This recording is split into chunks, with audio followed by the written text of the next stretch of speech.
And we're going to chant together just a few mantras and try to get into that mood.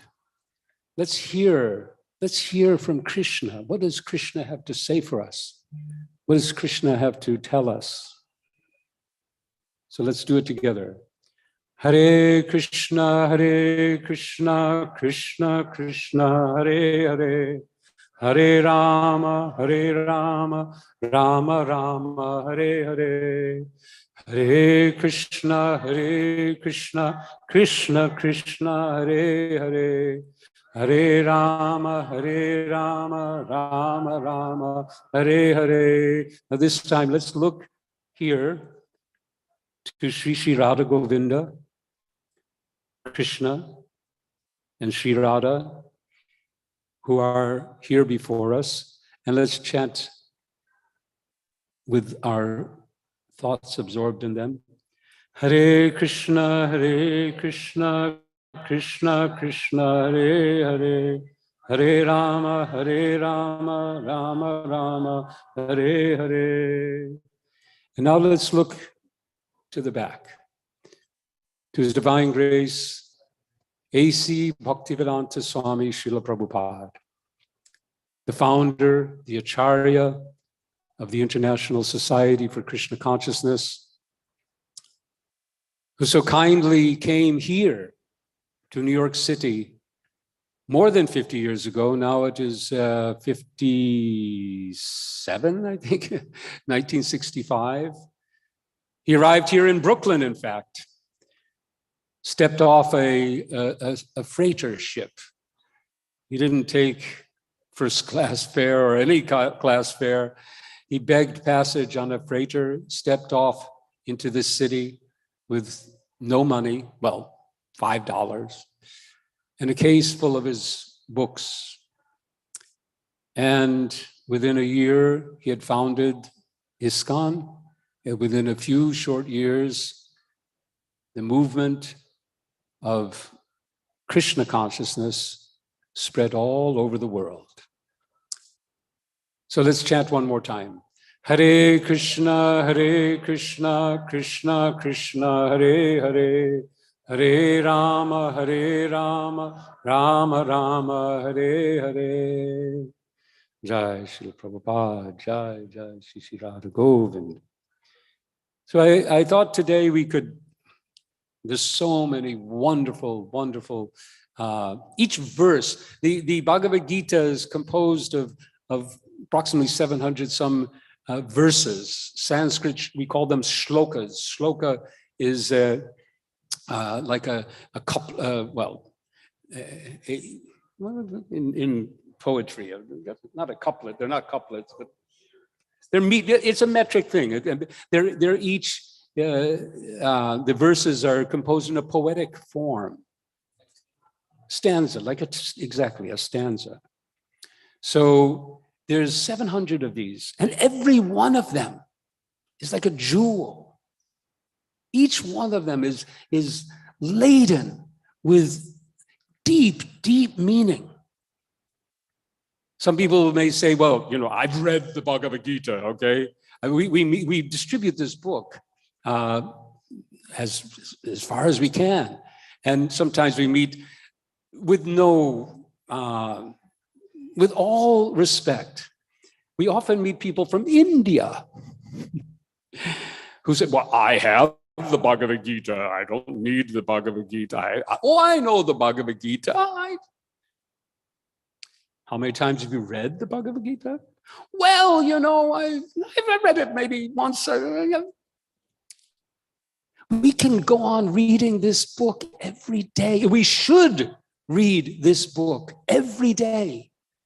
Even we just read one of the verses of this Bhagavad-Gita, and we try to enter into its meaning. We'll find every time, we'll find something fresh, something new. Because this is Krishna, this is God speaking to us. God himself speaking to us. In the verse that we're going to read today, we're going to examine how Krishna describes where he is. how he relates with us, and how we can hear him. So, for those of you who would like to look it up on your phones, you can do a Google search for BG4.11, and you'll get the Bhagavad-Gita 4:11. I'm going to do it myself because my eyes are not so good, so it's a little easier for me to read on this screen. So let me do that. As I said, BG 4.11. And then you'll see the first thing that comes up is BG 4.11 database. So then you click on that. And now I'm going to say the Sanskrit words. And then I'm going to give you the synonyms. By the way, I must, before going further, I must again express my deep appreciation, and we should all feel appreciation for his divine grace. Srila A.C. Bhaktivedanta Swami Prabhupada, whose statue is there in our temple, because it is he who compiled the translations here and the synonyms and the commentaries that give us the deep understanding of Bhagavad Gita as it is, without any sort of speculative interpretation. So this is Bhagavad Gita 4.11. Ye yatamam prapadyante tam stataiva bhajamyaham mama vartmanu vartante manushya partha sarvashaha. So I'm going to just give you the translation of these words. If you ever wanted to learn Sanskrit, here's a way. I can't say that I know Sanskrit, but I do know some words. I kind of, by reading these synonyms and by reading the Sanskrit in the Gita and Srimad Bhagavatam and other scriptures that our Srila Prabhupada has given us, I've learned something that when I read these, I have some sense of what's meant. And that's great, because it deepens my ability to hear Krishna. So, yea, all who, yata, as, mom, unto me, mom. That's your first Sanskrit word for today. Mom. Mom. Not, of course, there's moms in this room too. But when Krishna says mom, he means to me. And throughout the Gita, we'll find Krishna speaking mom. Mom ekam sharanam vrajam. Mom, come to me. He's continually coming. And this is a great key to understanding the Gita, that when Krishna, there are other people, and this is one of the reasons why Srila Prabhupada was so intent to bring this Gita to us in the Western world, because very often people who have, and Prabhupada's going to talk about those people, when they hear Krishna say, mom, to me, they think, well, I guess that means something inside of Krishna. I mean, Krishna's a person. So, and God is something beyond personality. So anyway, we'll look at what that means in a minute. Prapadyante, another very important word, surrender. Tan, them, tata, so, eva, certainly.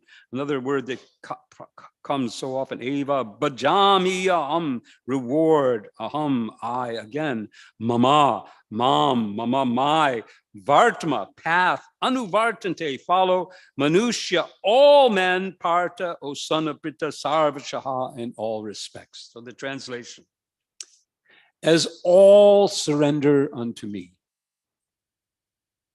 As all surrender unto me, I reward them accordingly. Everyone everyone follows my path in all respects. I'll read that again. Remember, this is Krishna speaking. Krishna is saying, as all surrender unto me, I reward them accordingly. Everyone follows my path in all respects, O son of Pritha. So let's hear a little bit about what Srila Prabhupada is saying. Commentary, purport. Everyone is searching for Krishna. Everyone is searching for Krishna in the different aspects of his manifestations. Krishna, the Supreme Personality of Godhead, is partially realized in his impersonal Brahma Jyotir effulgence and is the all-pervading supersoul dwelling within everything, including the particles of atoms. But Krishna is fully realized only by his pure devotees. Consequently, Krishna is the object of everyone's realization, and thus anyone and everyone is satisfied according to one's desire to have him. Everyone. All of us in this room, everyone walking on that street, everyone in those cars on the freeway. We were traveling from Connecticut today and I-95, and there were cars everywhere. We were lucky we had some good traffic going in the right direction. But there are people everywhere, going here, going there. And Krishna says, they're all looking for me. They're all looking for me. But they're looking for different aspects of him. He says that everything is me. Everything is my energy. I am within everything. And yet I am also apart from everything. So whatever anyone is looking for, whatever one is searching for, ultimately that is Krishna that they're searching for. And according to how they search, Krishna says, I reward. I give. I reciprocate. Jai jatam aprapadyante tam stataiva bhajamyaham. However one approaches me, I give. So then in this commentary, Srila Prabhupada brings our attention to the realm of spiritual search. Everyone is searching for Krishna, meaning that even we are searching for something material, that is also Krishna. But because we are searching for material things, then Krishna responds through the material energy. Within the material energy, his energy, but the energy of the material world. And that energy being by nature different from us who are spiritual, can never actually satisfy us.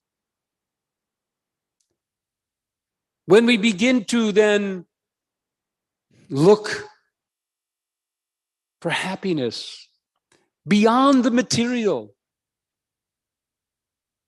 when we begin to look for happiness in the spiritual world or spiritual life, then Krishna continues to reciprocate. In this purport, Srila Prabhupada describes different ways to search for Krishna spiritually. The fact that you have all come here to this temple of Shri Radha Govinda means that you're searching for spiritual life. Is that right? Everyone's here for that. Of course, there's also wonderful prasadam, but you're here, you're sitting here because you want to feed your soul. You can go somewhere else for a nice meal or some good dancing. But here you can feed your soul. So when we begin to look for food for our souls, then Krishna says, I will reward you. But I'll reward you according to how you seek. So then Srila Prabhupada begins in his commentary here by describing the first level of seeking Krishna. Seeking Krishna as the presence everywhere. Seeking Krishna, seeking God as the absolute being that pervades everything. And if we focus on that, then Krishna says, I will reward accordingly. If we focus on the impersonal aspect of God, then we get that level of connection with Krishna. Krishna is described as being Sat Chit Ananda. He's eternal, Sat. He's Chit, he's all cognizant. He's aware, conscious, aware of everything. He's the super soul. Each one of us are soul. I am soul, you're soul, you are soul. You're all souls. And because you are all souls, spirit souls, we call in Sanskrit Jivatma. Because you are all Jivatmas, you have the symptom of soul. What is that? Consciousness. You're conscious. Consciousness, awareness is the symptom of the living soul. But your consciousness, my consciousness, it's limited to my body, my mind, my senses. So I am the soul living here in this body. But Krishna is the soul living everywhere. He's conscious of everything. So as we approach Krishna in that mood, to see him, to perceive him, then Krishna reveals himself in that way. He begins by revealing himself as that all-present being. And then as we search further, he begins to reveal himself as that consciousness of the universe that also resides within us. But then we can go further. We have Sat, the Sat quality of being everywhere. We have the Chit quality of being conscious of everything. But there is Ananda. There is Krishna's quality of pure bliss. And that pure joy, that pure bliss is a manifestation of his personality, his personal quality, manifest in unlimited varieties of forms, of names, of activities, of relationships. And again, yeyata mam prapadyante, when we desire that connection with Krishna, then Krishna reciprocates in that way. So this is the foundation of the practice of bhakti yoga. The foundation of the practice of Krishna consciousness. The foundation of our practice of chanting the Hare Krishna Mahamantra. How many here in the room chant Mahamantra every day, daily? Raise your hand. Wonderful, wonderful. You've been captured. Because you've experienced what Krishna is saying here. As you've surrendered, as you've given your time, as you've given your voice, as you've given your energy to chanting the mantras, you've experienced Krishna. Krishna has rewarded you. He's come to you and encouraged you to go on, to keep going with the Mahamantra, so that step by step, all other desires, all desires for enjoying the material world can become cleansed till only love remains. Only love for Krishna remains in our hearts. And as that love intensifies, yeyata mam prapadyante tam stataiva, Krishna rewards more and more and more as our love intensifies. Krishna's there ready, waiting. And in fact, when Krishna says, I reward accordingly, it doesn't mean that he rewards in equal measure. He rewards many, many times more. But it's still proportionate. So just imagine, you're giving 1%, but you're getting 10. So if you give 100%, you get 1,000. So when Krishna says, I reward accordingly, that accordingly is so much. In fact, as we get closer and closer, it becomes practically unlimited. The love that Krishna is wanting to shower upon us. So, as I said, this is the foundation of our practice. Surrender, giving to Krishna, and receiving from him. We can give to Krishna in so many different ways. We begin with our tongues. There's a verse that we learn that goes, Atak Shri Krishna Namadi Na Bhaved Grayam Indriye. Shri Krishna's name,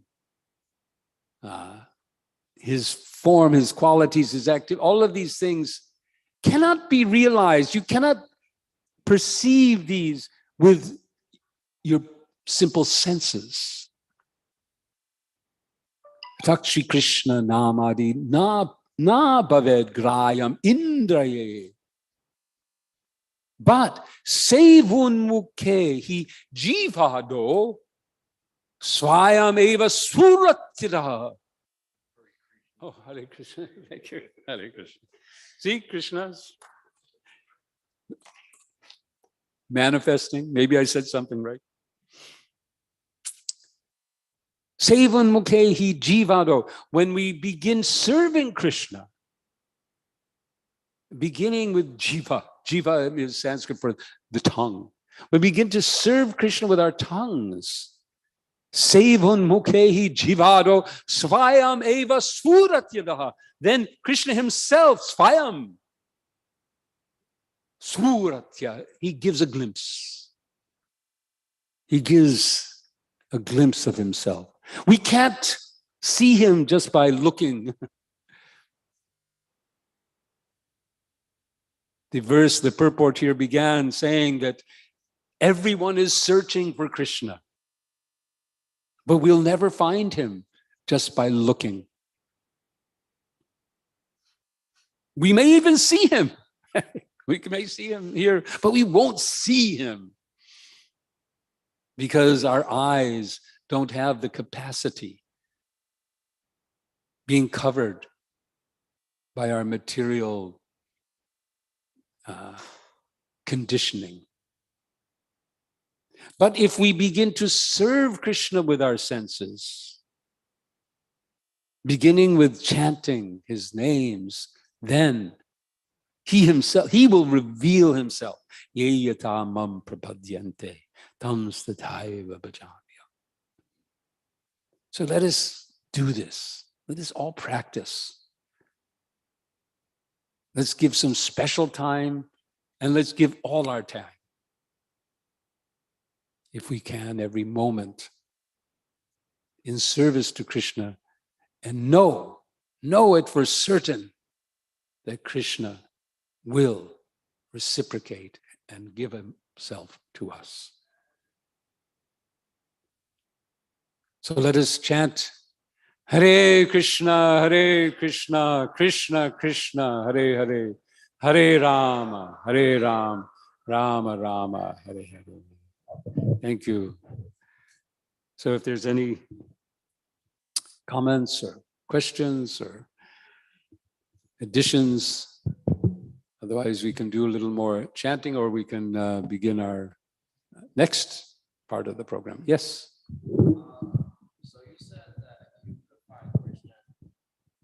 So you say you could find Krishna in basically any activity. Does that mean people who are doing, I would say, actually sinful activities are technically still looking for Krishna through their ways?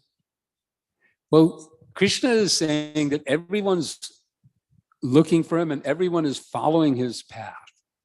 But his path has many different varieties. There is a path that is very, very gradual. It's like the roundabout path. You can get from here to the East Village, perhaps, by going across the Atlantic Ocean, traveling across to Afghanistan, going through India, going through Japan, then Australia, and then finally ending up in Hawaii, and then Los Angeles, and then coming across the I-10 or whatever, and reaching the Hudson Tunnel and going through, and then you get to West Greenwich Village, and then you're in East Village, and that whole thing takes you, I don't know how long. So that's the path to the East Village. But it's a pretty long one. So Krishna says, everyone's following my path, but some paths are very, very, very long. In fact, they can become almost, practically speaking, eternal. So, yes, everyone is following, but there are direct paths. There's, Prabhupada sometimes gives the, now we let us speak about spiritual paths, because the material path is a path that goes round and round and round and round and round and round and round and round and round until somehow you get tired. You get tired of it and you begin looking for something more. And as soon as you begin looking for something more, that Krishna within your heart will begin to bring he rewards, he'll send. Okay, you're looking for something more. Okay, here you go. Someone will come up to you on the street and it happens all the time. Or you'll hear the Hare Krishna mantra. Or some way Krishna will come into your life as soon as you start to want Krishna or some aspect of Krishna, want something beyond this material world. Does that answer your question? Yes, thank you, Hare Krishna. Okay. Yes, Baliram.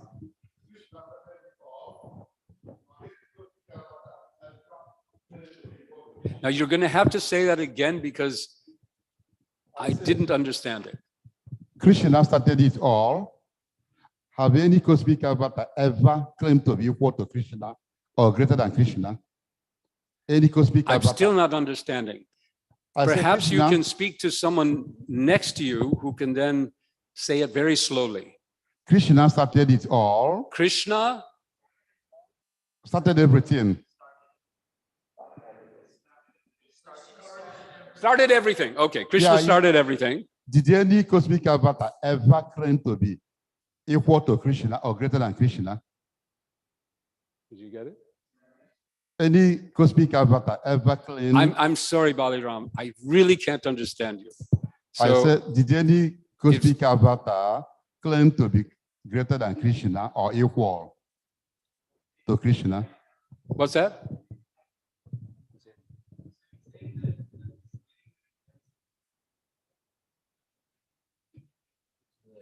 Can anyone be superior to Krishna? Is that what you're asking, Bali? How can you ask that, Baliram? You know the answer to that. By definition, God is the supreme. And Krishna is God, so there's no one greater than Krishna. That's an easy one. Thank you. Yes.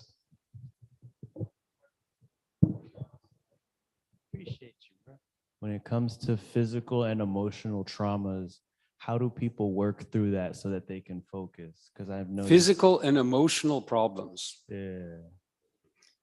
Yes. The dark parts of our consciousness, our being.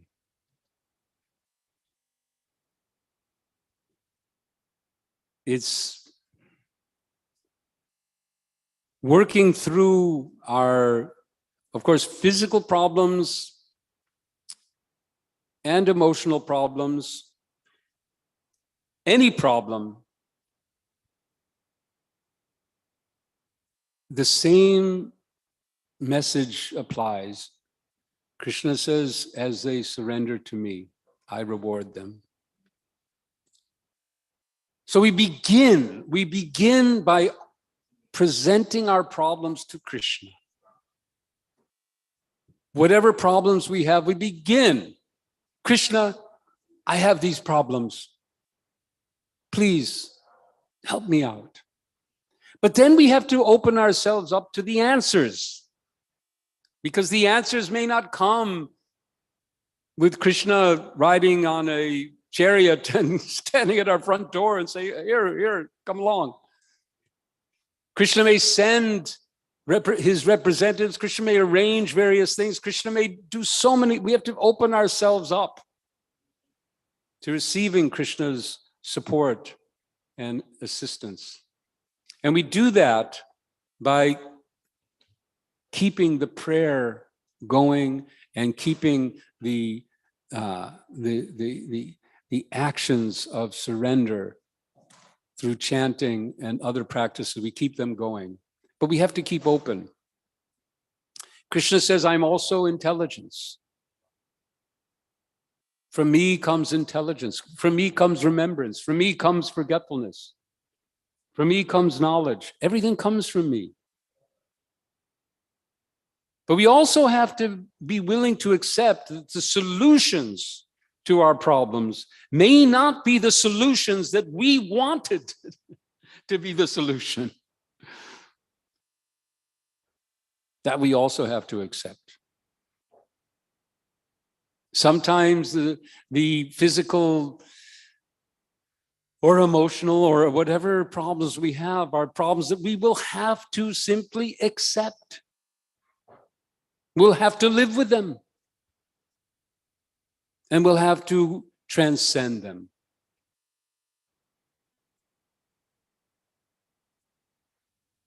So there are many instructions in the scriptures about this. One that comes to mind is in the Srimad Bhagavatam, very, very commonly quoted, Tatenu kampam shushumikshamano bunjane vatmakritam vipakam. Hridvag vupubir vidatatnamaste vijete yo mukte pade sadaya bhak. That one who patiently goes through the emotional and physical problems, seeing them as karmic fruits, and continues to serve his future beyond this body and this mind with Krishna, mukti is guaranteed. So we also have to take that perspective.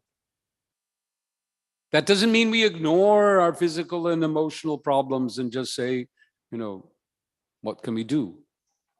We present and we work, we try to overcome them. Why? Because they stand in the way of our service to Krishna. If we see it in that way, that this is standing in the way of me serving you, Krishna, then two things may happen. Either it goes away or we find a way to serve Krishna while we have them, the physical limitations. The best example I have of that is my godbrother, Jayapataka Swami. Some of you may know. He suffered a severe, massive stroke. A stroke that would have killed all of us. He survived that stroke, but he lost much of his motor function. His walking, his speaking, all have been compromised. And yet, if you observe him, you'll see how he has taken that situation. Hare Krishna, Jai Radhe Govinda. I'm gone over time and turned it into service. So let's end here. Hare Krishna, Jai Shri Prabhupada.